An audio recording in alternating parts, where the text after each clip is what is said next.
Muito bom dia a todos. Estamos dando agora prosseguimento ao nosso curso Temas Atuais de Direito de Família, desta vez com a professora Maria Rita de Holanda, professora que vem de Pernambuco para tratar de um tema muito interessante, muito atual, que se chama contratos parentais. Esse é o título da palestra da doutora Maria Rita.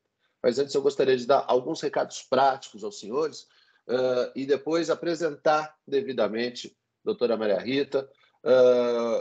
É o seguinte, nós não pudemos ter a aula de segunda-feira passada. A professora Renata Vilela Monteiro foi vítima do Covid, ela não pôde dar a aula, mas a aula dela foi remarcada para o dia 5 de setembro.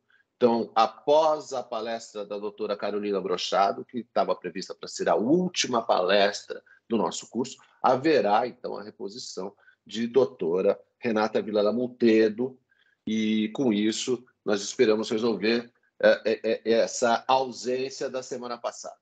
Também gostaria de dizer aos senhores que a aula do professor José Fernando Simão estará, no máximo, na terça-feira, no YouTube da Escola Paulista da Magistratura.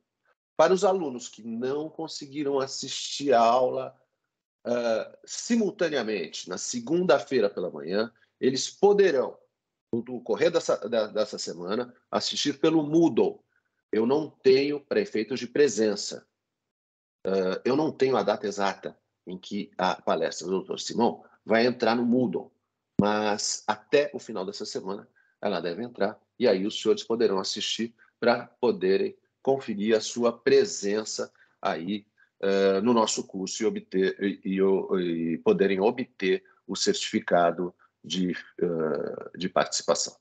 Bom, então, voltando ao tema aqui da nossa palestra, gostaria de dizer que o Dr. Antônio Carlos Matias Couto foi quem sugeriu o nome da professora Maria Rita de Holanda após ler a sua obra, que se chama Parentalidade. É uma obra muito interessante, da editora Fórum. Recomendo a todos a leitura. Ela vai aqui, não se trata exatamente de um resumo da obra, claro, mas ela vai falar sobre o tema de contratos parentais. Lembrando aos senhores que eu era criança quando, em 1978, nasceu Louise Brown. Louise Brown no Reino Unido, né, foi a primeira bebê de proveta. Era assim que a ciência, que a imprensa tratava Louise Brown, como a primeira bebê de proveta. Esse acontecimento, o nascimento de Louise Brown, foi uma verdadeira revolução no campo da reprodução humana, né? Tanto na medicina, como não poderia deixar de ser, este evento médico trouxe infinitas repercussões na área do direito e, no caso, no nosso domínio aqui, que é o direito de família, né? Desde o nascimento de Louise Brown, isso já faz 44 anos, né? Louise Brown é mãe de 2 filhos hoje, é uma babá, né, que trabalha no Reino Unido. Desde o nascimento dela, nesses 44 anos, muitas técnicas de reprodução surgiram, a ciência progrediu muito e não poderia ser diferente. O direito tem que trazer soluções às consequências sociais dessa inovação científica. Então, para falar sobre isso, que é um tema da mais extrema atualidade, ninguém melhor do que a professora Maria Rita de Holanda. A professora Maria Rita de Holanda, ela é doutora em Direito Civil pela Universidade Federal de Pernambuco, ela é mestre em Direito Civil e Relações Sociais pela PUC de São Paulo, e ela tem um pós-doutorado pela Universidade de Sevilha, na Espanha. Ela é professora adjunta da Universidade Católica de Pernambuco, Unicap, pesquisadora vinculada a 2 grupos de pesquisa certificados pelo CNPq. O primeiro deles é denominado Direito Civil e Ação, pela Unicap, e o outro é CONREP, que é a Constitucionalização de Relações Privadas, pela Universidade Federal de Pernambuco. A doutora Maria Rita de Holanda é autora de diversos artigos científicos e publicados em periódicos e em obras coletivas. E, como eu disse aos senhores, da monografia sobre a parentalidade entre a realidade social e o direito, da editora Fórum. A doutora Maria Rita, além disso tudo, é advogada especializada em direito de família, sucessões, bioética e biodireito, com atuação no Foro de Recife e região. Bom, acho que já falei demais. Os senhores vieram aqui para ouvir a doutora Maria Rita. E, doutora Maria Rita, muito obrigado por ter aceito o nosso convite. Estamos aqui curiosos em ouvi-la. Muito bom dia, senhora, e passo-lhe a palavra. Bom dia a todas e todos que estão aqui nos escutando. Não posso iniciar sem agradecer esse convite, não é, dessa honrosa Escola Paulista da Magistratura, e vou fazer isso na pessoa do senhor, doutor Lepage, e também do desembargador Antônio Carlos Matias Couto, que viu a possibilidade de discutirmos, né, questões tão importantes em torno da parentalidade, e, de fato, foi um trabalho sobre o qual eu me dediquei muito durante o doutorado. E falar sobre parentalidade, né, diferente de conjugalidade, um dos grandes grupos, portanto, familiares, sobretudo na esfera da interseção com a bioética e o biodireito, traz uma inquietude muito grande, né? Uma inquietude que nós temos normalmente diante do progresso científico da medicina, porque também o retrocesso terapêutico frustra qualquer pessoa. Então, nós ficamos muito seduzidos, não é, pelas técnicas e pela oferta, não é, de todo o serviço médico em torno da reprodução humana assistida, que é o que nós vamos também tocar aqui e falar. Mas, por outro lado, enquanto juristas, não é, nós temos que ter algumas cautelas, principalmente a partir de uma legalidade constitucional, principalmente para não tornarmos o indivíduo como meio a serviço do conhecimento. Então, eu trago como marco teórico o próprio Habermas, né, que estabelece, filosoficamente, inclusive, essa cautela diante dos avanços, né, da medicina em torno da reprodução. Portanto, o nosso ponto de partida é sobre a liberdade, e é a partir da liberdade do planejamento familiar. Se vocês me permitirem, eu vou compartilhar aqui um material com vocês. Ao final dessa exposição, nós teremos a oportunidade de dialogar aqui na mediação do Dr. Lepage.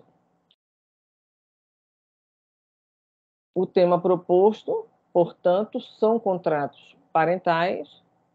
Eu estou aguardando aqui a possibilidade de administrar a exposição agora. Agradeço a Elizabeth aí o apoio. E, conforme eu havia aqui iniciado, o nosso ponto de partida será a nossa conhecida liberdade de planejamento familiar.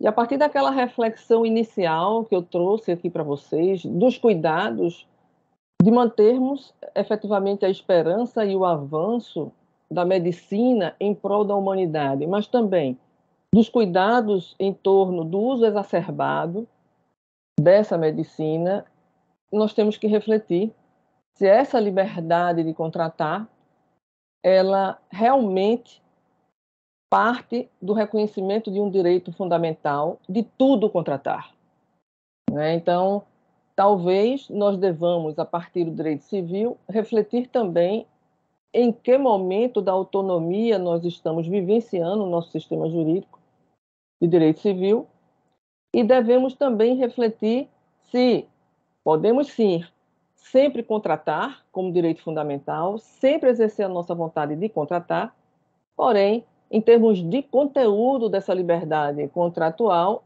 é preciso refletir se podemos realmente contratar tudo, né? Então, a partir de uma perspectiva da autonomia privada, nós vamos aqui refletir isso com vocês. Falar de liberdade em direito civil é falar do contexto do exercício da autonomia. E todos nós conhecemos as variações históricas em torno dessa autonomia desde a Revolução Francesa. A autonomia da vontade, a conhecida manifestação da vontade, ela foi extremamente valorizada e ela permanece no nosso sistema jurídico brasileiro, mas antes, né, de ingressarmos numa proposta de Estado social e de necessidade de intervenção do Estado para a busca do equilíbrio material entre as partes, nós realmente utilizávamos essa vontade no espectro do individualismo. E nesse espectro nós destoávamos completamente, ou apenas nesse espectro, nós destoávamos completamente de uma proposta de um contexto evolutivo do Estado brasileiro, que foi a passagem do Estado liberal clássico para o Estado social e democrático. E nessa passagem, né, essa autonomia ela foi modelada. Ela foi modelada para atender realmente essa ordem nova constitucional, para tratarmos agora a partir de um limite de materialização da justiça, da dignidade da pessoa humana, com apreciação muito mais coletiva do que individualista. Nós não estamos aqui desvalorizando o individual ou os projetos individuais. Tanto é assim que nós vamos tocar em alguns contratos aqui, dentre eles o contrato monoparental, que seria a monoparentalidade voluntária. Mas até isso deve ser exercido dentro dos limites de uma ética coletiva, segundo a proposta constitucional maior. Queria chamar a atenção aqui, estava até um pouco no slide anterior, que essa liberdade de planejamento familiar, que todos nós sabemos está prevista no Livro de Família da Constituição Federal de 88, ao se referir à liberdade, estipula de forma expressa, literal, vamos dizer assim, a liberdade de planejamento familiar ao casal. Mas quando nós chegamos na Lei do Planejamento Familiar, a Lei 9263 de 96, nós identificamos uma abertura muito maior e, obviamente, essa liberdade constitucional ela deve se ampliar, não apenas incluindo o casal, mas também qualquer pessoa, seja homem, seja mulher, no espectro de uma binariedade de gênero aqui, que a gente também termina por propor essa desconstrução. Então, os negócios jurídicos, né, dentro do espectro da autonomia privada, sempre estiveram voltados muito mais às questões patrimoniais. Tá? E, de repente, com o surgimento do capítulo de família na Constituição Federal, isso também se espraiou para a existencialidade. Né? Então, também os contratos existenciais devem estar calcados na boa-fé objetiva, na equidade, na razoabilidade. E também nós temos essa cláusula geral de proteção humana, e isso se dá através de um consentimento que deve ser livre e esclarecido. Muito bem. Antes de adentrarmos na delimitação do nosso tema em torno dos contratos parentais, eu queria lembrar para vocês que o conteúdo da dignidade humana já foi discutido mundialmente e nós temos alguns pontos que foram firmados, né, em alguns países e que precisamos estar atentos aqui nos negócios existenciais. Basta lembrar, em 1995, o caso do arremesso do anão, que todos devem conhecer, na França. Né? O anão que tinha uma atividade relacionada a um boliche, num circo, para entretenimento. Essa atividade era uma atividade consentida, esclarecida para ele, mas o Tribunal Europeu reconheceu essa prática como sendo atentatória à ordem pública. O Estado ele protegeu, portanto, o indivíduo dele mesmo, de sua própria vontade de participar daquele evento. Essa máxima da dignidade humana é uma proposta também aqui pela Constituição da República. Ainda nós tivemos agora, um pouco mais recente, nos anos 2000, essa mesma máxima. Agora na Alemanha, na proibição de licença para o funcionamento de um estabelecimento onde se aplicava o chamado peep show. O peep show é um entretenimento também no qual uma mulher, e apenas uma mulher, nua, dança em uma cabine fechada mediante remuneração para um espectador individual que passa. E nessa ocasião se entendeu que isso se distinguia do striptease, que tem um teor artístico, porque aqui as posições em que as mulheres deveriam estar na proposta do peep show seriam posições degradantes, né, e isso as coisificava. Não obstante, elas tenham consentido efetivamente nesse contrato de trabalho. E, mais uma vez, nós estivemos diante de uma dignidade pautada numa ética coletiva e não numa dignidade pautada num consentimento. Eu gosto de partir desse paradigma porque nós vamos utilizar muito esse paradigma posteriormente. Não sei qual a dinâmica aqui, se puder me esclarecer, doutor Augusto, porque há já alguns participantes querendo fazer algumas perguntas, e eu acho que nós podemos, né, tratá-las ao final dessa exposição, portanto. Exatamente, professora. As perguntas serão anotadas e serão feitas à senhora no final da exposição. Perfeito.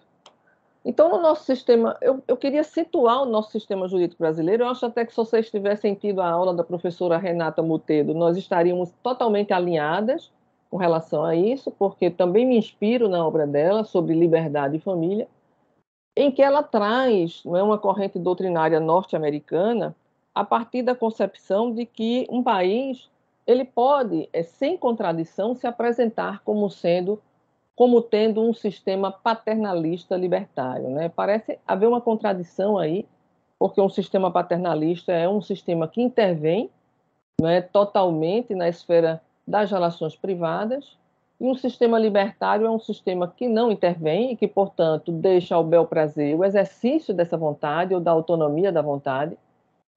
E parece que o Brasil ele está situado numa proposta híbrida, né, numa proposta de um sistema paternalista libertário, onde, obviamente, nós vamos primar pela liberdade, pela autodeterminação, mas essa autodeterminação ela deve também atender os critérios do ético coletivo e, portanto, observar, sobretudo, se existem vulnerabilidades nessa relação.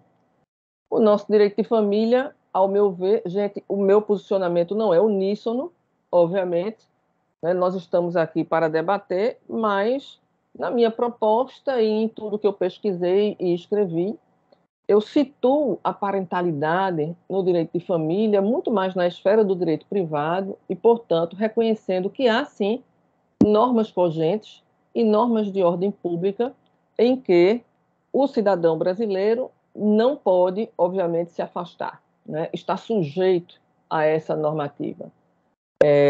E é bem verdade que nós tivemos também, ao longo da evolução do direito de família, um ganho enorme de liberdade. A gente não pode abandonar conquistas que foram elaboradas, principalmente em torno da interpretação exemplificativa do artigo 226 da Constituição Federal de 88, né, cuja tese foi defendida há muito tempo pelo meu querido orientador, professor Paulo Luiz Neto Lobo.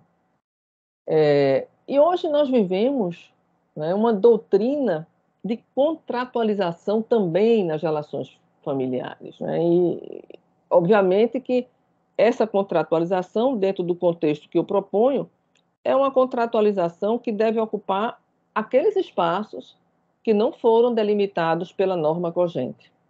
Os espaços que foram delimitados pela norma cogente devem, portanto, ser observados. E qualquer proposta de modificação da norma cogente deve atender aos critérios do processo legislativo. Aqui eu passo a identificar, já me encaminhando também para a ideia de negócios jurídicos ou negócios biojurídicos, nos contratos parentais, eu passo a identificar os eventos, os dados e as condutas que podem gerar a parentalidade, porque toda parentalidade parte do estado de filiação, né? Então, no nosso Código Civil brasileiro, no nosso direito brasileiro, a maternidade ela está ligada ao evento do nascimento, por exemplo, ou a definição do estado de filiação com relação à maternidade está ligada à ideia de gestação e de parto. Nisso não há lacuna legal. E nós vamos observar que essa evolução da medicina propõe uma relativização do conceito ou da concepção de maternidade. O DNA também, enquanto origem genética, descoberta a partir dos anos 80, passa a ser um dado importante para considerar a definição de uma parentalidade e de filiação. E a intenção também.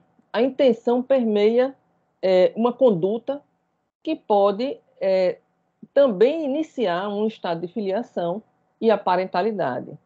Nós podemos enxergar muito bem na adoção o movimento dessa conduta, né? E nós vimos que na adoção nós temos que ter a intervenção do Estado para isso. Ninguém pode contratar entre si, né, um filho para ser adotado, né? Os particulares têm esse limite aqui no nosso sistema jurídico brasileiro. E nós temos também aquele reconhecimento extrajudicial de filiação, né, que foi inovado aí pelo Conselho Nacional de Justiça, através do provimento 67, e nós temos que refletir também em torno disso, porque, na verdade, aquela conduta, né, que revela a intenção, ela tem por base uma conduta de posse de estado de filiação e de, portanto, convivência prévia. Então, a gente tem que partir de uma pergunta, não é? De uma reflexão para poder tentarmos concluir aqui o nosso ponto de vista. O contrato entre particulares possibilita a desconstituição de parentalidade, possibilita a renúncia do poder familiar imposto por lei? De que forma e onde o nosso sistema está inserido aí, do ponto de vista do princípio da legalidade também? E aí eu tenho que trazer para vocês, concordemos ou não, né, porque, obviamente, que nós vamos... A doutrina permite isso, né? A doutrina permite com que nós possamos nos desapegar de propostas legais pautadas em ideologias que devem ser superadas, mas o jurista ele deve estar atento ao que estabelece o sistema jurídico legal, e o nosso sistema jurídico é um sistema jurídico civil law, e não costumeiro. Então, nós temos que lembrar que alguns limites que nós temos na autonomia parental no nosso sistema legal. Dentre eles, eu estou citando aqui apenas alguns. A criminalização à adoção brasileira. Deveria haver descriminalização? Essa é uma outra discussão. Mas ela está prevista, ela está criminalizada. Nós temos que lembrar que houve um endurecimento, não é, da lei de adoção no Estado brasileiro. E, curiosamente, nós passamos na adoção da contratualização para um sistema legal mais rígido de normas cogentes. Observe, nós temos várias relações familiares onde nós estamos migrando de uma forma mais cogente para uma forma mais libertária, podendo contratualizar. Mas, curiosamente, em termos de parentalidade, esse movimento foi um pouco inverso, né? Foi um pouco de intervenção protetiva do Estado aí, no reconhecimento da incapacidade e vulnerabilidades também. E na adoção ocorreu isso, né? Nós tínhamos um sistema pautado numa contratualização, que era a adoção simples, que era totalmente irrevogável, e, de repente, nós endurecemos isso. A razão pela qual nós fizemos isso é uma razão social, de ordem estatística, de aumento de tráfico de menores entre particulares, e em torno dessa realidade, todo o sistema brasileiro realmente endureceu e, particularmente, a lei de 2009, ou a alteração de 2009 do Estatuto da Criança e do Adolescente, estabeleceu a extraordinariedade da adoção também em razão disso.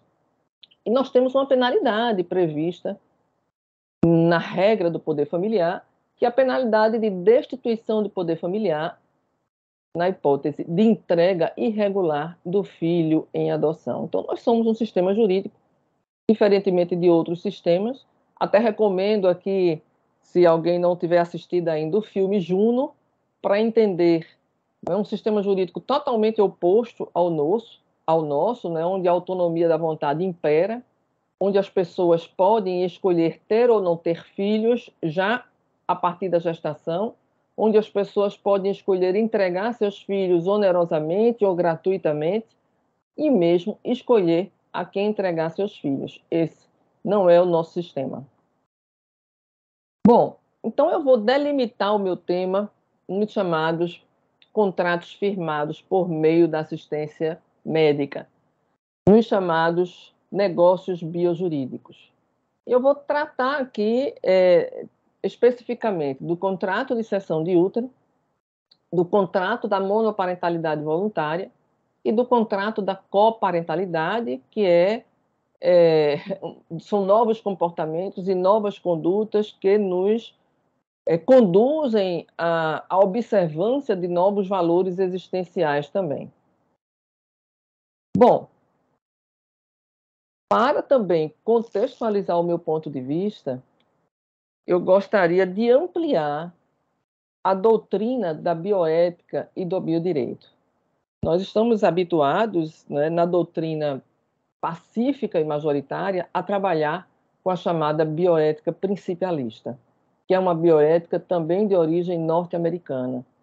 E essa bioética ela se baseia nesses princípios já bem debatidos entre nós, que é a autonomia, o direito de escolha, a beneficência ou não maleficência e a justiça, né? Com acesso igualitário ao serviço de saúde. Essa bioética é a bioética com a qual o Conselho Federal de Medicina trabalha, também para elaborar as resoluções do Conselho. E nós vamos, obviamente, a partir dessa delimitação do tema, trabalhar também dentro dessas resoluções. Há também a bioética feminista, né? E aqui, não obstante hajam várias correntes feministas, das mais radicais à menos radical, a bioética feminista ela parte de um princípio de cuidado no reconhecimento da vulnerabilidade histórica da mulher, né? Então, isso seria um ponto de partida para as decisões a serem tomadas em bioética. Então, há uma repulsa social como referencial analítico, há uma crítica à aplicação dos princípios de maneira formal e abstrata, né? Porque quando a gente traz a bioética principialista para ser aplicada no contexto brasileiro, a gente está enxergando esses princípios de forma geral e abstrata e não considerando qual o contexto brasileiro para a adequação desses princípios. E nós temos também uma bioética interventiva, né, que é uma bioética até defendida pelo professor Volney Garrafa, na Universidade de Brasília, que é uma bioética que parte da ideia de que o mundo ele é dividido em países colonizadores e colonizados, né? E nós somos um país colonizado, como outros da América Latina, e isso implica numa relação de domínio muito grande, que também se espraia ao poder econômico.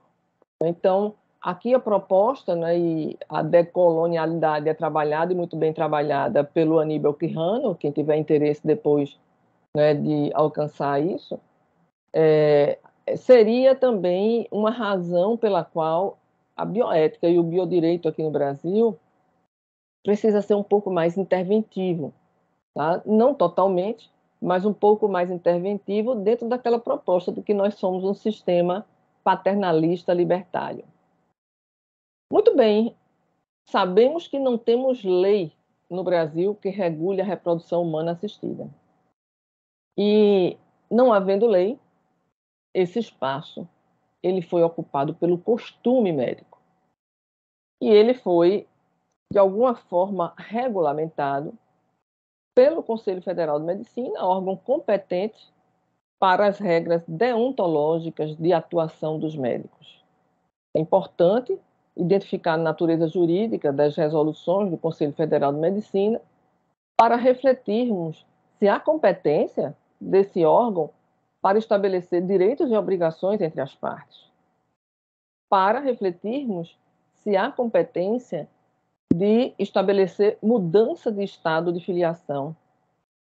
E aqui nós não estamos, obviamente, criticando propriamente a ideia de ampliarmos o conceito de estado de filiação, mas a forma como isso está se operando, ao meu ver, com uma franca invasão da reserva legal aqui no nosso sistema. E observem, nós tivemos várias resoluções do Conselho Federal de Medicina tentando aí ocupar esse espaço. E a última, a vigente, é a Resolução 2294 de 2021, que trouxe algumas modificações aí. E eu considero que as modificações trazidas em 2021, por incrível que pareça, começou a querer dividir responsabilidades com o Estado.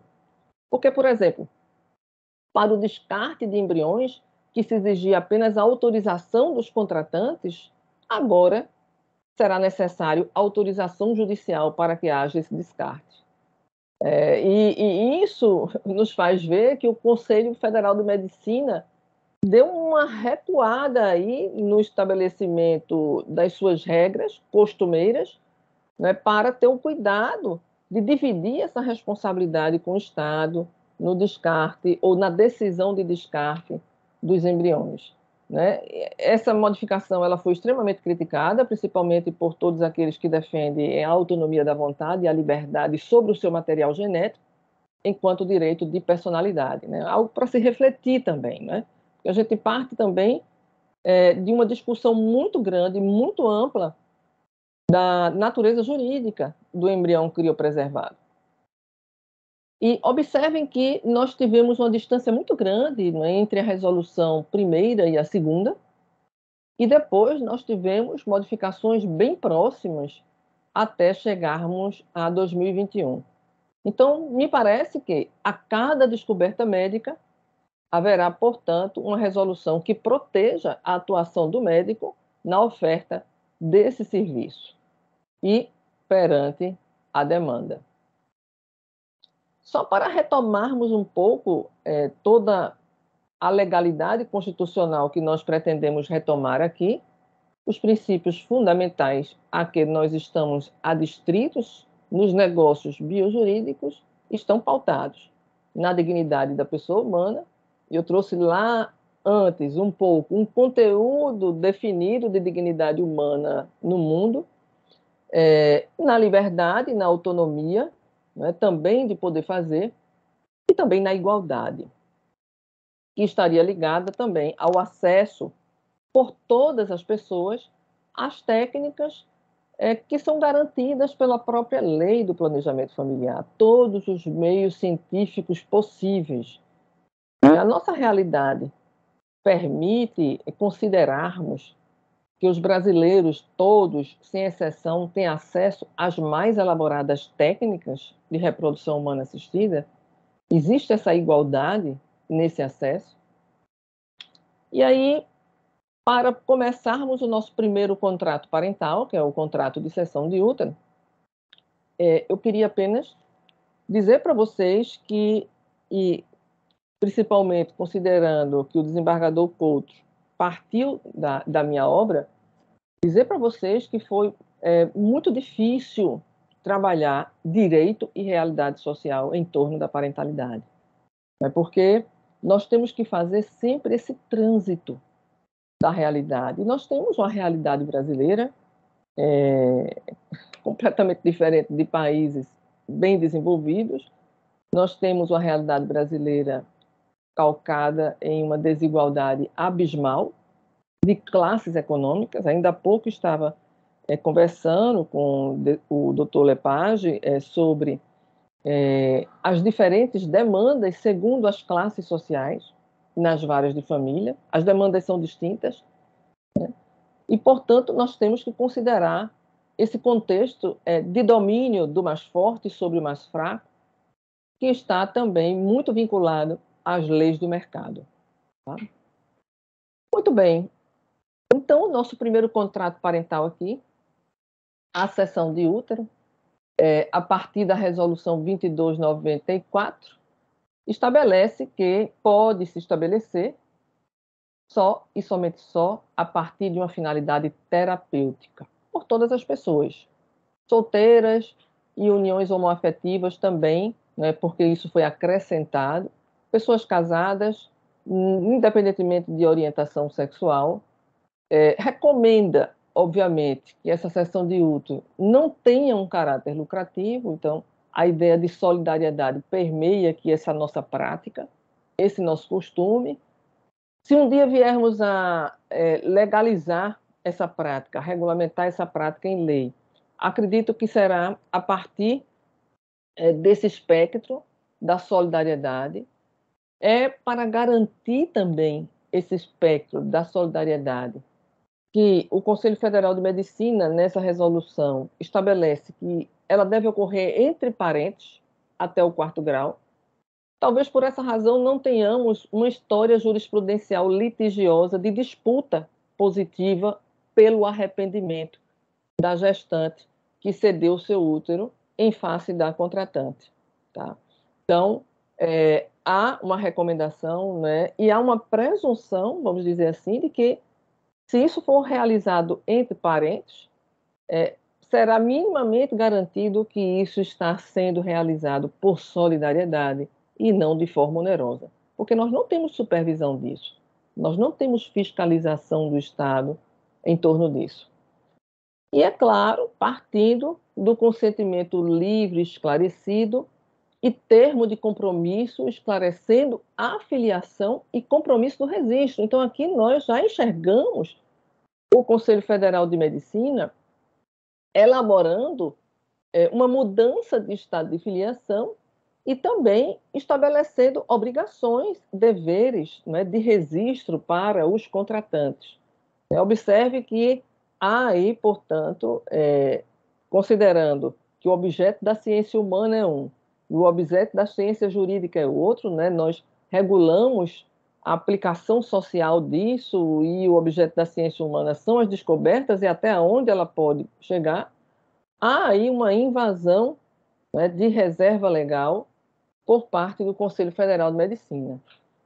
Eu grifei aí essa última característica porque foi a modificação trazida para essa técnica de que a cedente, a gestante, portanto, tenha pelo menos um filho seu.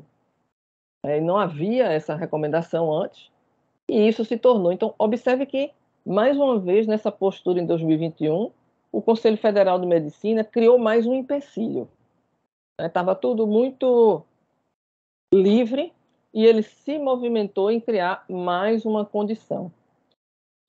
Calcado, talvez, em algum problema que possa ter havido que seja desconhecido por todos nós aqui no Brasil. Então, o trabalho psicológico elaborado pela cedente seria mais facilmente elaborado e cumprida a finalidade da sessão de útero se ela já tem o seu próprio filho para distinguir essa gestação.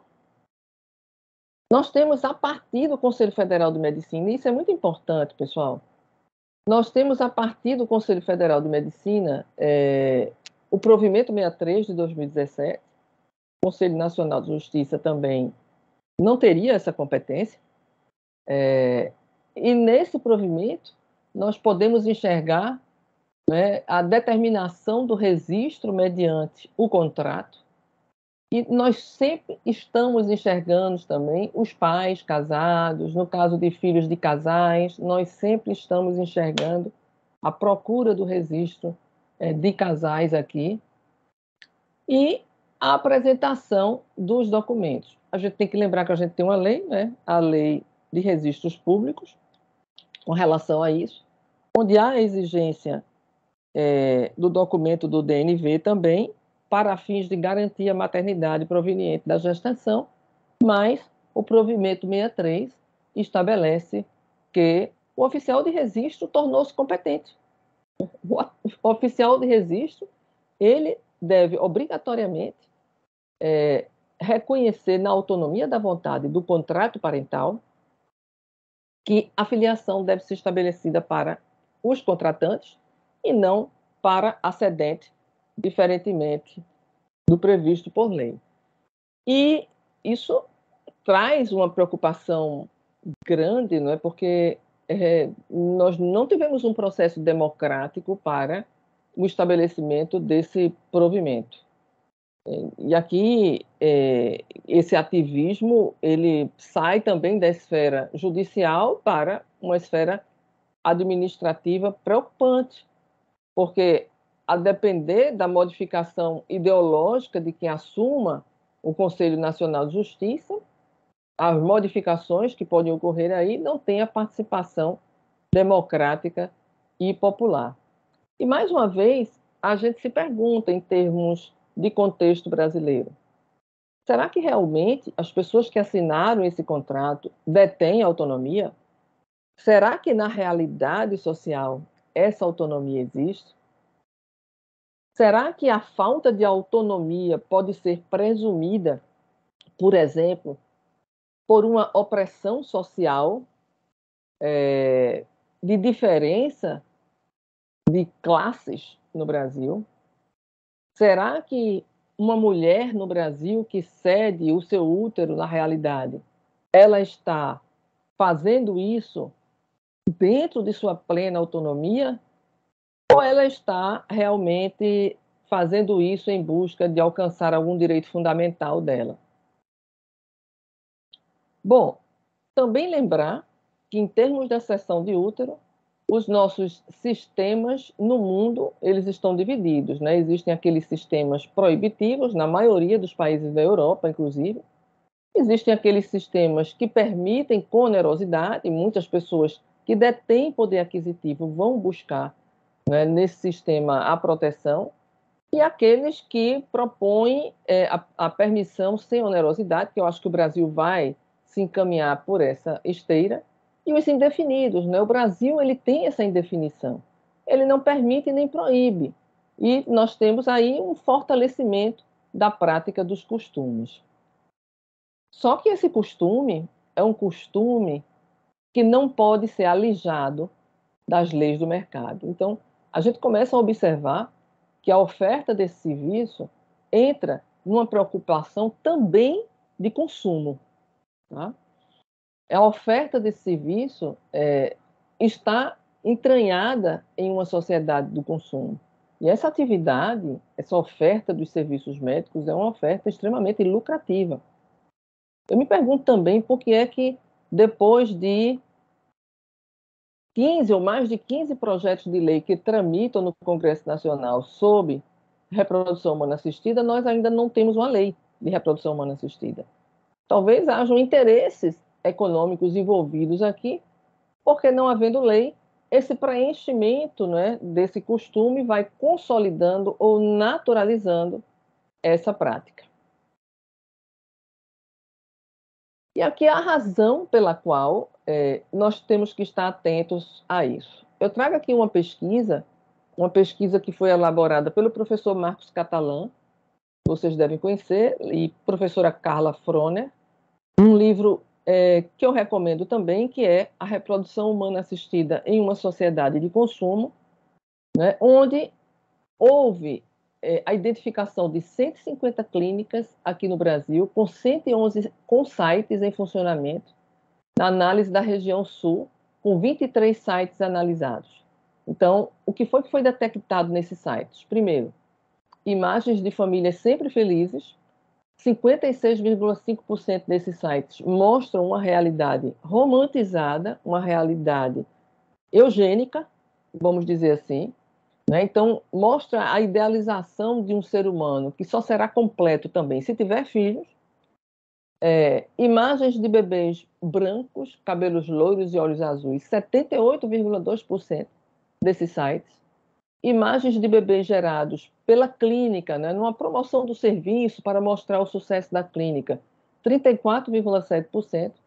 Imagens de família homoafetiva, 13%. E imagens dos equipamentos, do acervo da clínica também, 73,9%. Então, nós vemos a partir desses dados que há realmente uma oferta de um serviço lucrativo e condicionante né, muitas vezes, ou vamos dizer assim, guiando, né, a busca e a demanda.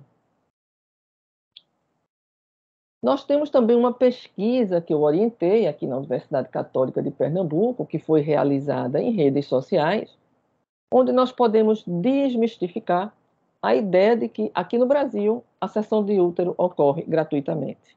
E aí, gente, eu estou passando do direito para a realidade social, né? O que acontece na realidade social é a oferta, e uma oferta remunerada.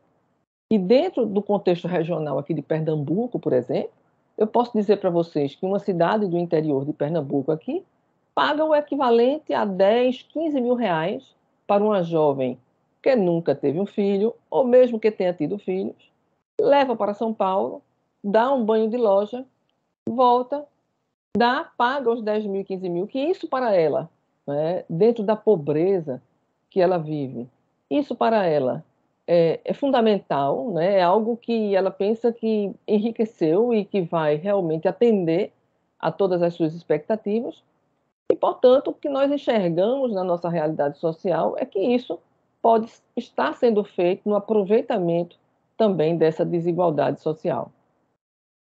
Essa é a realidade da mulher sedente no Brasil. Essa pesquisa, que eu também trago no meu livro, é uma pesquisa, pessoal, de pareceres dos conselhos regionais de medicina. E vocês devem lembrar que na resolução do Conselho Federal de Medicina há uma abertura para que as regiões possam decidir diferentemente do que está ali, né? Então, casos omissos naquela resolução do Conselho Federal de Medicina poderão ser solucionados pelos conselhos regionais de medicina. E eu trago aqui somente como uma amostra dois pareceres, né? Em 2019, um outro em 2016, um em Curitiba, outro em Palmas, onde, por exemplo, a cessão de útero ocorreu entre pessoas que não são parentes, entre pessoas também que podem ter se conhecido através do Facebook, né? Inclusive, um dos pareceres retrata isso, retrata essa história.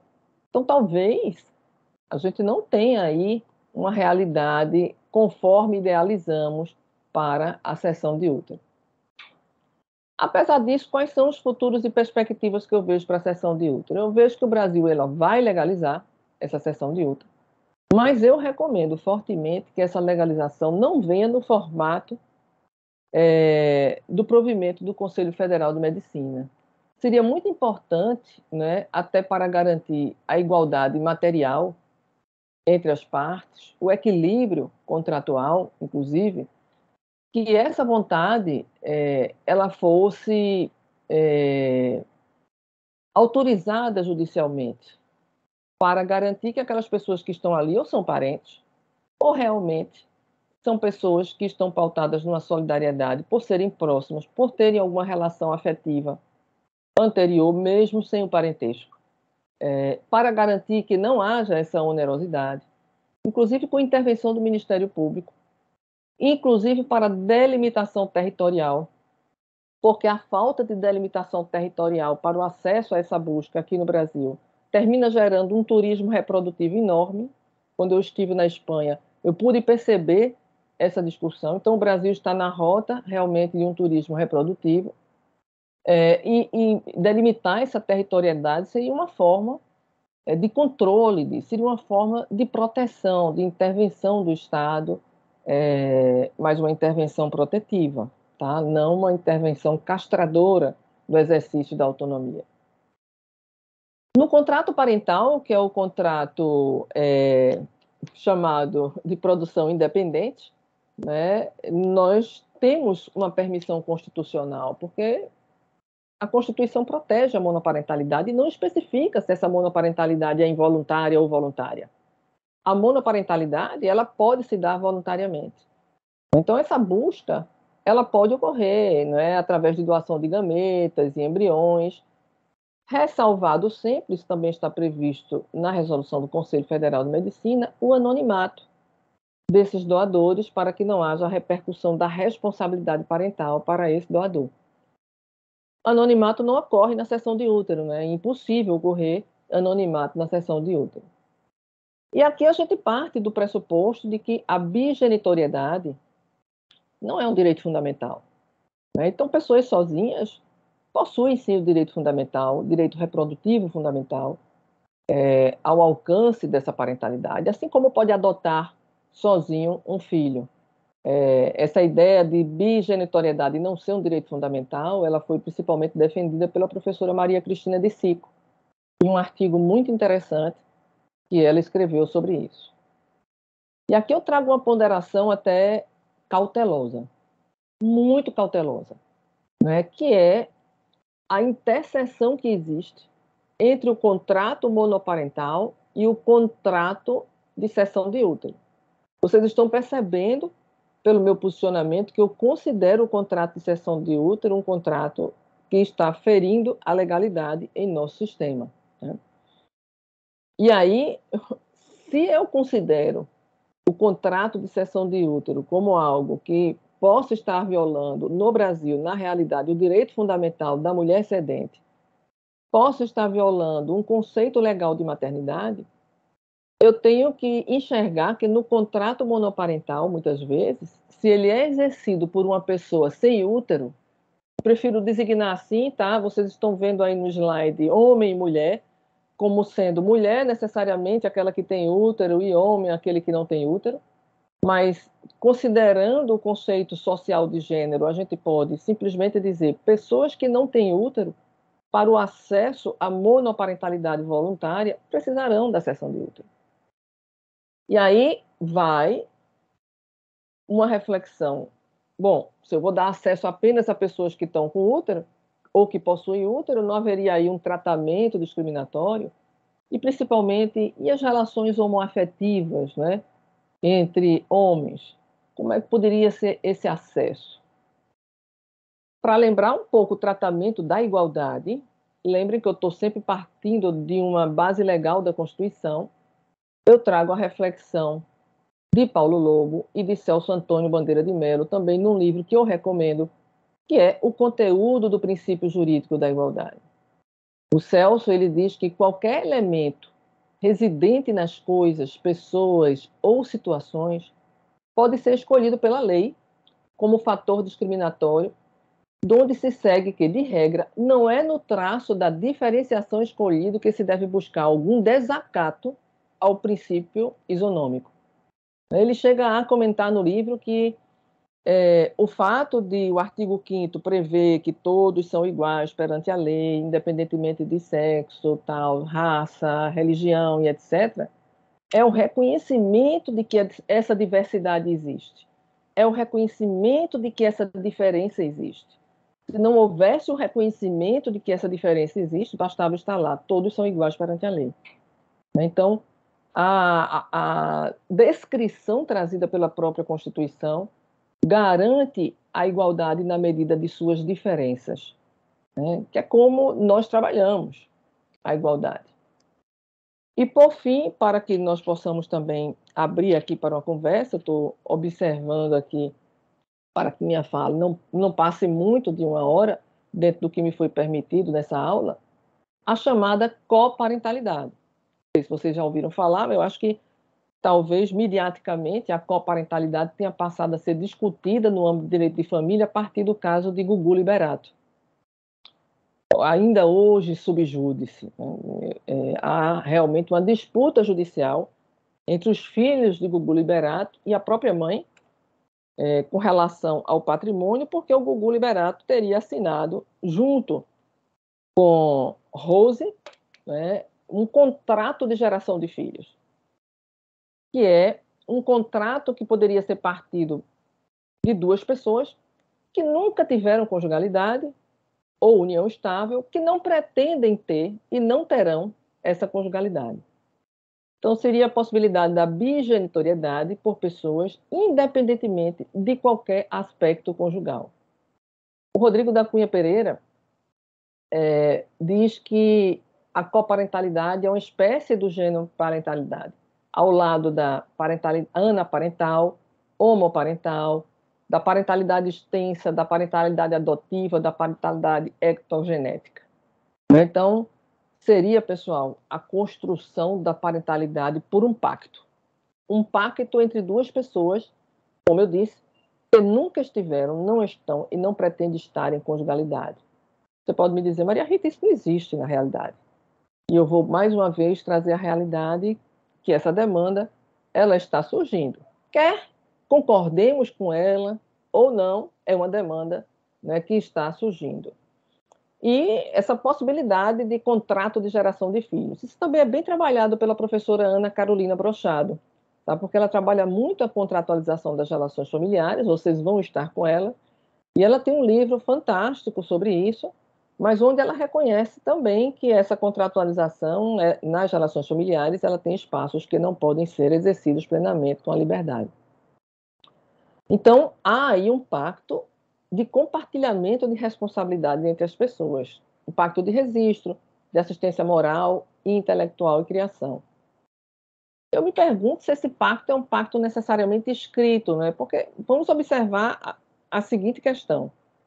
Se duas pessoas, vou pegar um exemplo de duas pessoas heterossexuais, de duas pessoas de sexos distintos, se enquadram nessa característica de serem pessoas que querem ter filhos, mas não querem se casar entre si, se elas buscam uma clínica de reprodução humana assistida, elas não precisam declarar que são um casal, né? Que estão casadas, que estão vivendo em união estável, e se elas buscam utilizando o seu próprio material genético, por que precisariam de pacto?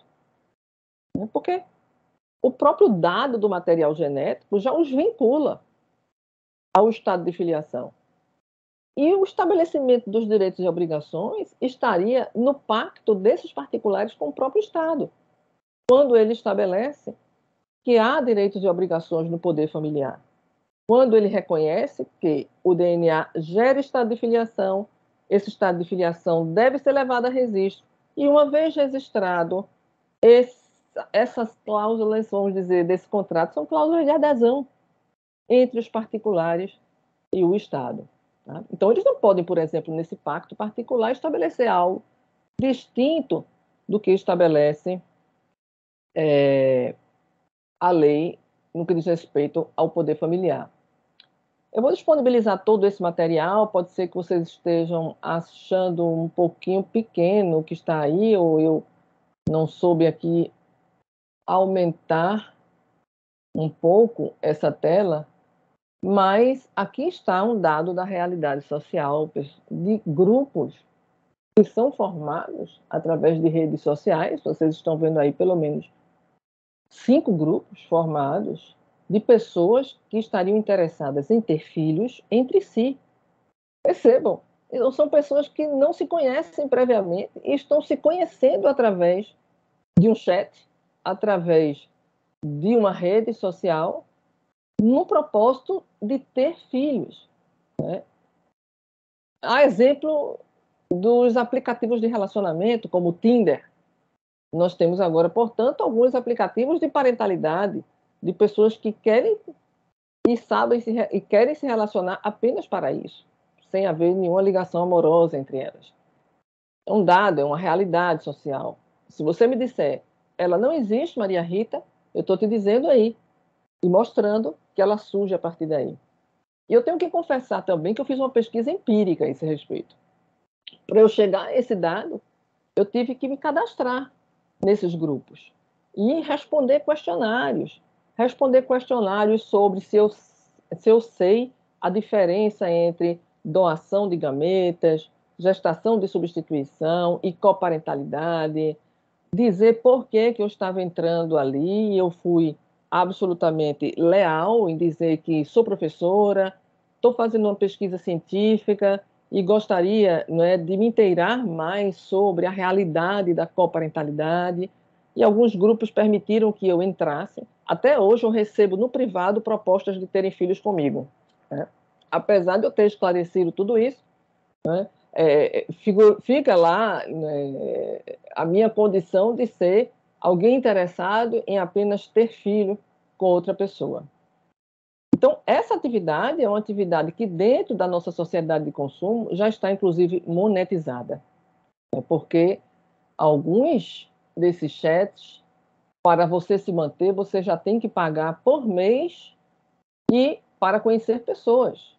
Eu trago aqui com a vedação apenas da imagem, como se apresentam, né? Apenas diz o nome, a orientação sexual, o lugar onde estão, alguma preferência, se gostaria de ter filhos com pessoas que estão mais próximos à localidade, para que haja uma convivência mais compartilhada, o método que querem usar. Alguns estabelecem que aceitam a relação sexual natural para começar, ou a inseminação caseira, que nós temos reservas pela própria segurança da saúde, né, e que vem sendo muito também utilizada como meio barateado, né, um barato que pode sair muito caro, realmente. E nós temos a possibilidade da assistência médica, da reprodução medicamente assistida. Já me encaminhando um pouco para o final, e para trazer um caso que foi muito emblemático, que envolve também a ideia contratual da reprodução medicamente assistida, eu trago aqui uma das cláusulas mais controversas em termos de contratação de técnicas, qualquer que seja, de reprodução humana assistida. Tá? Isso aqui é um recorte de um contrato real, onde as partes têm que estipular realmente sobre o seu material genético qual o destino que elas querem estabelecer para o material genético, seja ele o descarte, seja ele a utilização por parte do outro, ou a doação para um projeto parental alheio, ou deixar a critério da própria clínica, que a clínica decida. Né? E essa causa ela foi extremamente discutida recentemente no recurso especial 1.918.421, que tratou sobre um caso de inseminação pós-mortem, que vocês devem ter acompanhado. Né? Um caso em que 2 filhos do falecido ingressaram com ação ordinária em face da viúva de seu pai, que teria sido a sua companheira, e do hospital, ou da clínica, melhor dizendo, objetivando o reconhecimento e declaração de inexistência do direito de utilização pós-morte dos embriões criopreservados e deixados por seu pai, que se encontraria sob a custódia do referido hospital e em cujo termo de consentimento se previa que, havendo morte, a custódia seria do sobrevivente. A sentença de primeiro grau julgou procedente, proibindo a implantação. Foi apelado, o Tribunal de Justiça de São Paulo aí deu provimento, né, ao recurso para autorizar a implantação, foi interposto recurso especial, e nessa votação, né, se deu procedência ao pedido dos réus para que realmente esses embriões não viessem a ser implantados. Eu trago essa discussão, né, porque essa discussão nos remete à ideia da natureza jurídica do embrião criopreservado, que é uma realidade das relações de reprodução humana na assistência médica. A gente não pode se afastar dessa discussão. Um dos ministros, inclusive, dessa decisão, diz que o que se está tratando ali é do aspecto realmente contratual. Acho que a fundamentação principal dessa decisão foi que um instrumento utilizado para um desejo a ser praticado pós-mortem foi um instrumento não cabível, inter vivos, bilateral, quando deveria ser um testamento, e trazendo dúvidas em torno do termo de custódia. Só deixando aqui para que a gente possa também, se for o caso, abrir o debate sobre isso. E aqui eu trago as minhas notas conclusivas dessa reflexão, que obviamente vai ser aprimorada a partir do debate. Né? Então, o que é que eu acho diante de todas essas colocações aqui do contrato parental? Eu acho que a praxis não legislada da reprodução humana assistida, ela realmente se dá dentro de um abismo entre a lei e as regulamentações éticas e a própria realidade social. Né? Então, os provimentos administrativos do CNJ e a resolução médica traz um problema de ordem jurídica aqui de resolução para nós. O perigo do turismo reprodutivo na seção de útero, que foi uma realidade detectada por amostra, né, em nossa pesquisa, mas uma realidade factível, né, compreendamos que ela é factível. Aquele possível e aparente antagonismo entre direitos fundamentais das mulheres e das pessoas homoafetivas, quando eu faço a interseção entre o contrato de cessão de útero e o contrato monoparental, né, é discutível isso. Os limites da assistência médica à reprodução humana, então, a ideia de que nós possamos nos basear não na bioética principialista completamente, embora não abandonemos os seus princípios, mas também numa bioética mais interventiva e protetiva. A autonomia parental no direito privado, no nosso direito civil, é privada, é uma autonomia parental privada, está sujeita a critérios de ordem pública, como garantia do exercício de uma liberdade pautada na dignidade, e a base constitucional para que eu chegue a essas conclusões.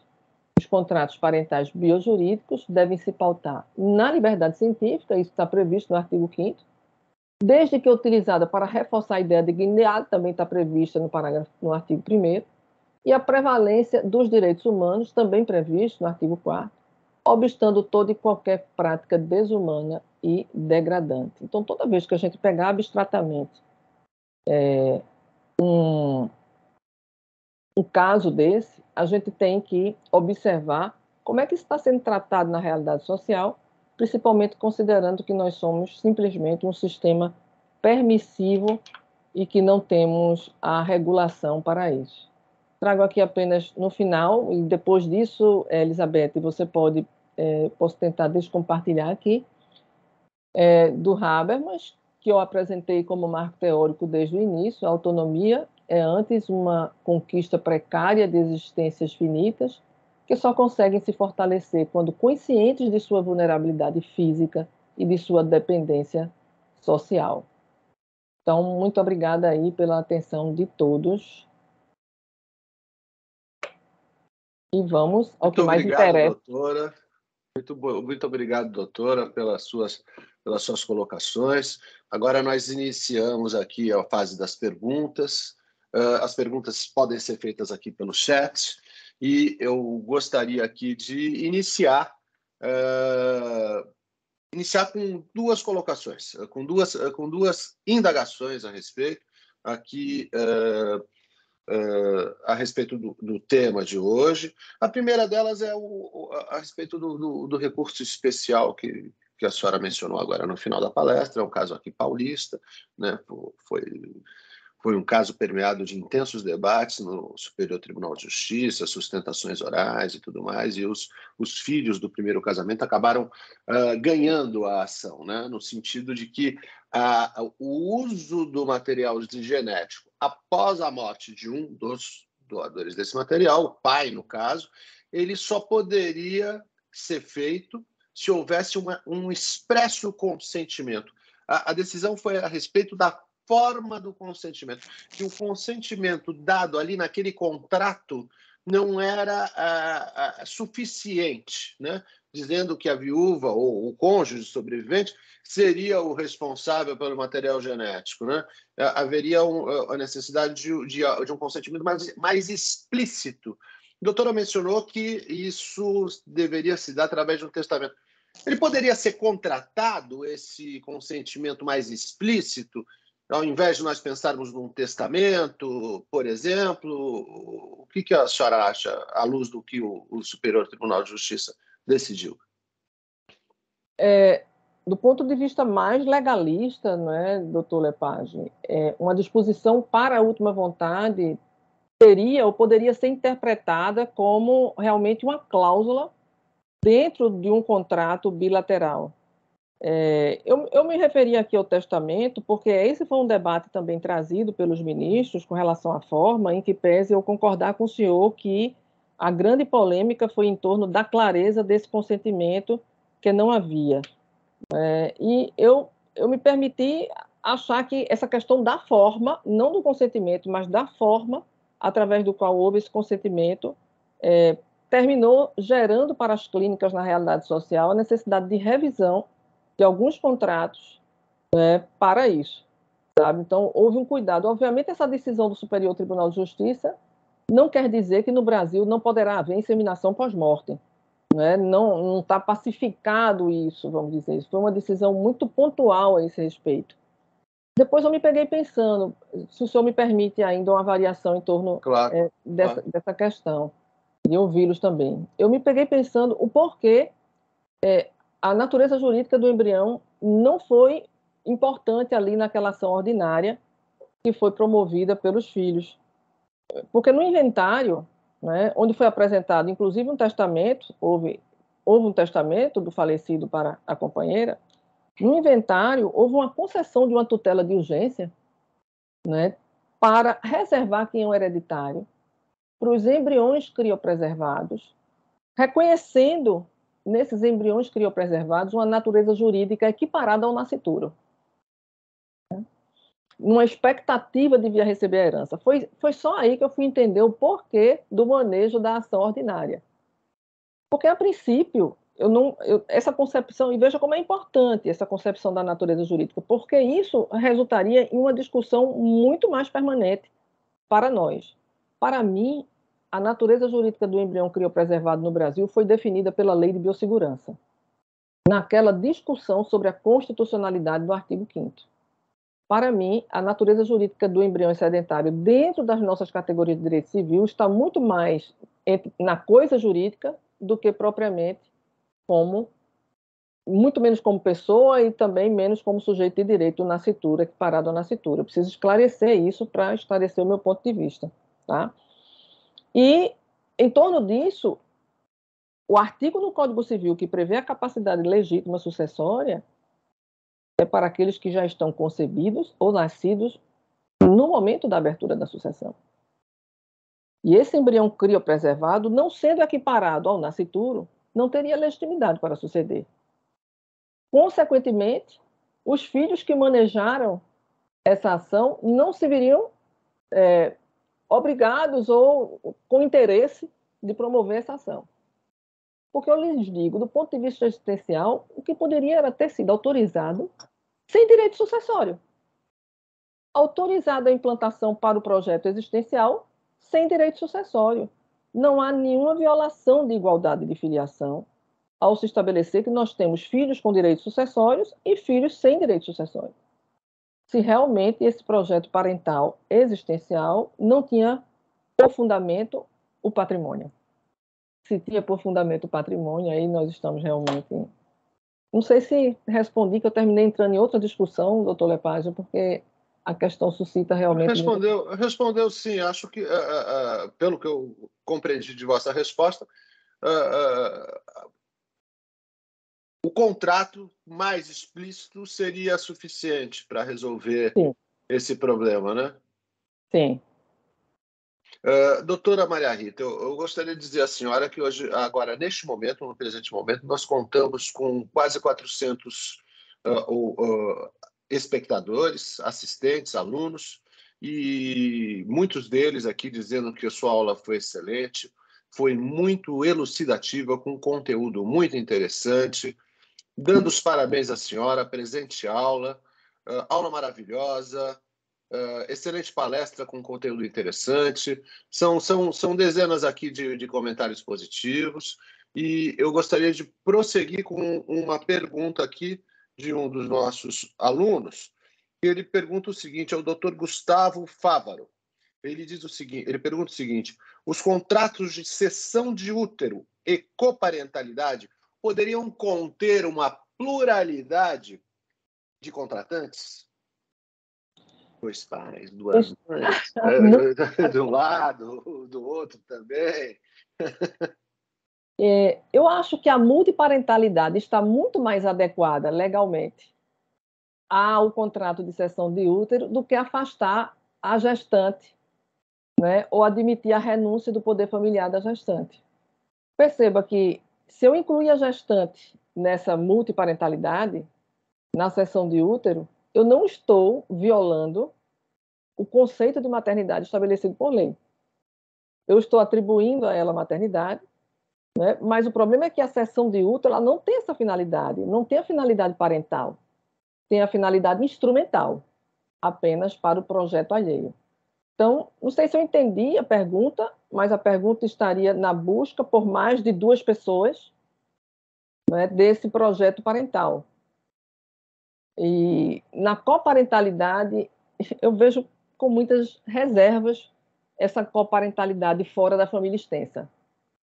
Eu admito uma coparentalidade dentro do esteio da família extensa, onde pessoas já se conheciam. Eu penso que essa é uma forma mais segura de se assumir responsabilidade com a criança e adolescente que venha, né? Até porque nós estamos falando de um direito fundamental que não é apenas dos pretendentes, mas dessa criança, né, que vem.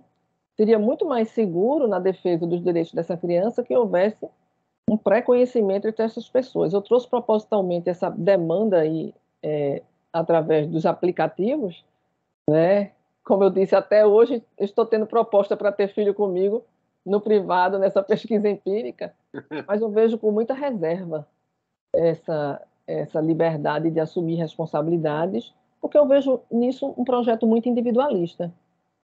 E aí nós retornamos àquela discussão do início da aula, né, de que nós temos uma ética também coletiva a ser observada.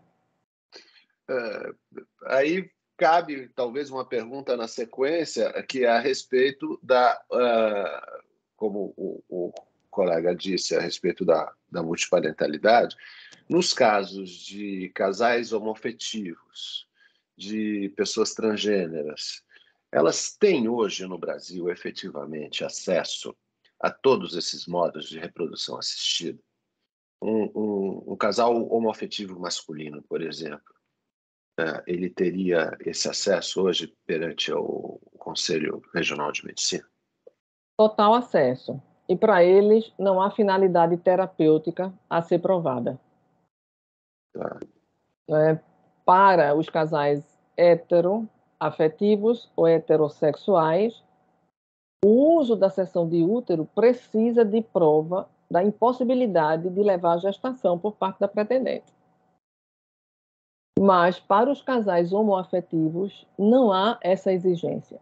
Perceba que aí há uma equivalência entre infertilidade e incompatibilidade. Né? Porque não há infertilidade no casal homoafetivo feminino. Há uma incompatibilidade de materiais genéticos. E ele trabalha isso de forma equivalente. Perfeitamente. Perfeitamente. Eu gostaria agora de fazer o nosso pergunta do Dr. Francisco Eduardo Loureiro. O Dr. Loureiro foi diretor da escola, está acompanhando com muita honra, que muito nos honra a sua inscrição aqui no curso, ele está nos acompanhando, e ele encaminha uma pergunta à senhora, que é a seguinte. Professora Maria Rita, no caso do precedente do STJ, o interesse dos herdeiros não poderia também se referir ao fato de não desejar a relação de parentesco colateral com direito a alimentos e o ingresso na ordem de vocação hereditária entre si? Não seria só um interesse à herança, mas ao parentesco mesmo, né? Os herdeiros não poderiam ter esse interesse de não ter esse parentesco e não ter, por exemplo, uma obrigação de pagar alimentos? Não, isso colide com a autonomia de quem vai ter os filhos. Né? Imagine que considerar a legitimidade de irmãos para impedir que hajam outros irmãos, esse precedente se abriria para todas as pessoas, independentemente, né, da busca da técnica de reprodução humana assistida. Eu não vejo como legítimo esse interesse, não. Né, de não vir a ter obrigações ou não vir a ter algo que nem sequer se sabe, porque a gente sabe que a obrigação alimentícia é algo que tem que ser observado no momento, disponibilidade e necessidade, e não em termos futuros. Né? Então, esse é um fundamento que eu não vejo como legítimo para impedir. Eu acho que o fundamento da herança, de interesse patrimonial da herança, que já estava disponível para partilha, sim. Né? Mas o interesse futuro e que pode vir a nem ocorrer, não. Compreendo. Doutora Maria Rita, temos aqui uma pergunta a respeito da positivação de todas essas questões que hoje estão sob a égide de resoluções do Conselho Federal de Medicina, E aqui um dos nossos alunos pergunta se não deveria haver um encaminhamento para a criação de uma espécie de um estatuto da vida, para que todas essas questões envolvendo o tema, né, poderiam ser tratadas. E ela diz que, salvo engano, a professora Maria Helena Diniz sugere esta normatização no seu livro Estado Atual do Biodireito. Eu acho que qualquer normatização, né, é absolutamente imprescindível no Brasil hoje, seja na aprovação de alguns projetos que eu reconheço que vão atender, né, alguns espectros da realidade libertária, mas com cuidados, seja através de um estatuto jurídico da vida, na proposta da professora Maria Helena, que também entendo que seria e a depender do que se estabeleça dentro desse Estatuto da Vida, acho que o conteúdo desse estatuto, que o Estatuto do Embrião ficou paralisado, né, professor? Lá, não caminhou realmente. Mas o Estatuto da Vida é algo que poderia ser trabalhado. Agora, qual a ideologia desse estatuto? É importante que ela esteja completamente atrelada à proposta do nosso sistema jurídico, né, e não a uma proposta muito conservadora ou tão libertária. Doutora, chega a defender uma judicialização de uma autorização, a substituição do judiciário ao conselho para a concessão de autorizações de sessões temporárias de útero? Chego a propor isso. Isso em razão da realidade que me deparo. E aí as realidades regionais podem ser distintas, doutor, mas aqui é algo extremamente naturalizado, tá? Então, assim, eu vejo com muito cuidado, né, como mulheres e mulheres negras, pobres, estão sendo utilizadas para a cessão de útero mediante uma remuneração ínfima. A gente tem que lembrar que a gestação é risco de vida também, e pode haver gestação múltipla, inclusive. Né? Então, a minha proposta é que esse contrato, isso foi feito antigamente no judiciário, depois se aboliu isso. Certo? Esse contrato ele seja analisado pelo Estado juiz. Eu sou muito favorável à desburocratização, à extrajudicialização, mas eu acho que ela também não deve ser utilizada como um manto, né, para encobrir situações que podem ser realmente ilegais. Tá? Então, analisar esse contrato e garantir que há equivalência material entre as partes, parentesco, que haja intervenção de ordem pública do Ministério Público, garantir que essa gestante possa, antes de iniciar o procedimento, se arrepender, inclusive desse procedimento, eu acho que é uma forma, um mecanismo que burocratiza, mas é um mecanismo de defesa do que ocorre hoje na sociedade. O professor Paulo Lobo pensa da mesma forma. A gente não vai poder evitar e não vai evitar, não vai se estabelecer a proibição aqui no Brasil. A gente acredita que não, porque esse costume já está naturalizado, mas ela pode se dar com mais cuidados. Então, seria uma ação de iniciativa do Ministério Público? Não, seria uma ação de iniciativa. Os pretendentes estariam condicionados a obter uma autorização judicial para apresentar perante o Conselho Federal de Medicina, ou uma restrição para que o Conselho Federal de Medicina obtenha essa autorização judicial para assim proceder, tá? E com intervenção do Ministério Público no processo incidental, intervenção do Ministério Público na proposta de lei. Agora, se houverem denúncias, né, talvez, aí eu acho que o Ministério Público ele é legítimo para isso. Se houverem denúncias de desvio da finalidade da cessão de útero ou de violação de direitos fundamentais da cedente, ele poderia também ter a legitimidade para promover. Eu fico muito impactada, doutor Lepage, com, muitas vezes, a paralisação do Ministério Público diante de questões que estão evidentes. Como eu disse para vocês, eu trouxe sites, eu trouxe redes sociais, eu fiz uma pesquisa onde esse comércio existe no Brasil. Existe a oferta e a demanda, né? Mas não tem lei proibindo, Então, há um silêncio sobre isso. Mas, doutora Maria Rita, se existe um comércio, não seria mais conveniente regulamentar isso do que proibir?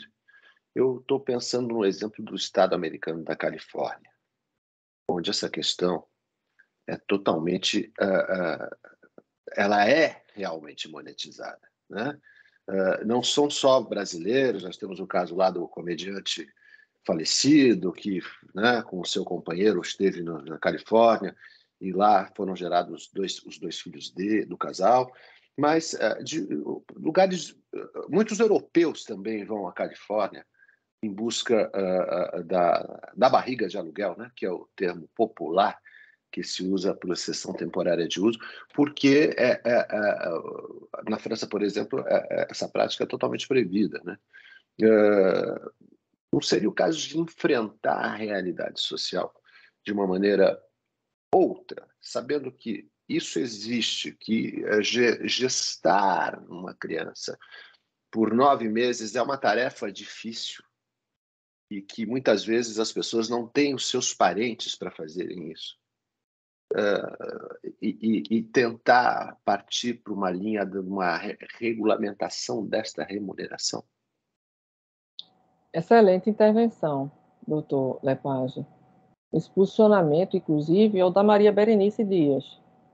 Maria Berenice entende que isso deve ser regulamentado e de forma onerosa e que isso é um serviço como outro qualquer, propondo a ideia do afastamento do mito materno, né, a esse respeito. A minha ponderação com relação a isso se dá na forma que o Estado tem para intervir. Então, existem duas formas do Estado intervir na sociedade. Uma delas é abraçando uma realidade que já existe para regulamentar, porque não pode negá-la, e a outra delas é promovendo uma mudança de conduta. Concorda? Sim, ok. Né? Então, assim, nessa promoção, inclusive foi uma das teses utilizadas pelo Supremo recentemente na repercussão geral sobre o concubinato. Né? O poder do Estado em promover uma mudança de conduta, porque nós temos concubinato na realidade social. Nós temos várias relações simultâneas. E o Supremo simplesmente reduziu isso, hierarquizou o casamento. É outra discussão muito boa, se depois quiserem me convidar novamente. Né? A Com gente tem muito prazer. trabalhos a esse respeito, mas a minha proposta é uma proposta até defendida por Bobbio também, que é um Estado promocional do direito. É um Estado que não se baseia apenas no fato, valor e norma, né? Na trilogia de Miguel Reale, mas também um Estado que promove uma mudança cultural. O Estado brasileiro atuou assim com o Estatuto da Criança e Adolescente. O Estatuto da Criança e Adolescente é uma regulamentação muito mais avançada do que a própria cultura brasileira. E atuou assim em várias situações. Na guarda compartilhada, como regra geral. Enquanto nós sabemos que judicialmente isso é pouco compreendido na cultura brasileira, pouco exercido. Essa mudança de conduta com relação às pessoas na guarda dos filhos também foi uma promoção do Estado. A sociedade brasileira culturalmente não estava preparada para isso. Então, assim, visando diminuir um mal maior, que é praticamente a instrumentalização de uma mulher pobre, visando diminuir um mal maior com relação a isso, e com base naquele marco teórico, eu acho que isso seria uma forma de promoção do Estado, intervir para proteger, e não regulamentar uma realidade que pode estar violando direitos fundamentais. Como eu penso. Não, perfeitamente. Aqui, doutora Maria Rita, temos outros elogios aqui a respeito da sua palestra, muitos agradecimentos. E aqui temos um momentinho só que eu vou ler a pergunta.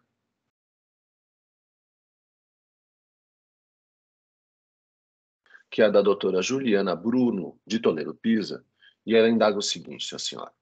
Tendo em vista que o reconhecimento de paternidade leva em conta especialmente o exame de DNA, No caso de doação de sêmen, por exemplo, não é temerário que, após o óbito do doador, haja um pedido de reconhecimento de paternidade pós-mortem com fins patrimoniais?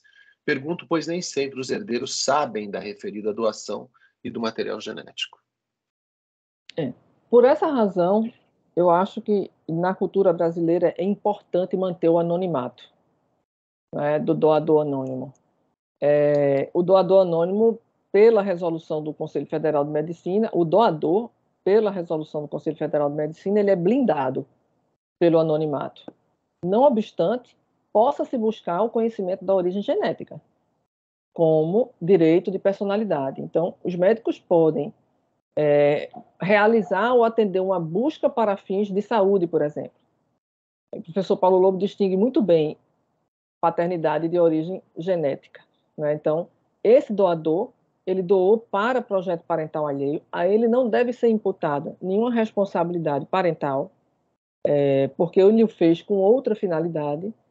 E isso, no Brasil, eu não vejo como isso poderia gerar um direito futuro à herança ou estado de filiação. Bem, muito bem. Doutora Maria Rita, eu só tenho a agradecer a senhora aqui pela sua aula, pela sua brilhante exposição, pelos debates aqui que foram realizados, pelas respostas às perguntas. Com certeza vamos ter a senhora novamente em outros eventos que nós realizarmos. Agradeço demais a disponibilidade, o acolhimento que a senhora teve com o nosso convite e aviso aos alunos que a próxima aula que nós teremos será com a doutora Ana Carolina Brochado Teixeira, na próxima segunda-feira. Para quem não estava aqui no início, devo dizer que a aula do doutor José Fernando Simão estará disponível até amanhã no YouTube da escola e até o final da semana no Moodle para fins de presença. A aula aqui da doutora Maria Rita também acontecerá a mesma coisa. Ela estará tanto no YouTube da escola quanto no Moodle para quem não teve a oportunidade de ser brindado com esses esclarecimentos a respeito de tão interessante, tão moderno, tão atual tema que é da reprodução assistida no direito, o tema dos contratos parentais. Eu agradeço novamente demais, aqui em nome do nosso grande timoneiro, o doutor Antônio Carlos Matias Couto, que pediu para que a doutora Maria Rita viesse dar essa palestra, e ele tinha toda a razão. Foi uma palestra maravilhosa. Muito obrigado, doutora Maria Rita. Até uma próxima oportunidade. Eu que agradeço o convite, estou à disponibilidade da escola e agradeço a atenção de todos aí com as perguntas. Muito obrigada. Um abraço, por favor, ao desembargador Antônio Carlos. Será dado, doutora. Muito obrigado. Muito bom dia a todos. Tudo de bom.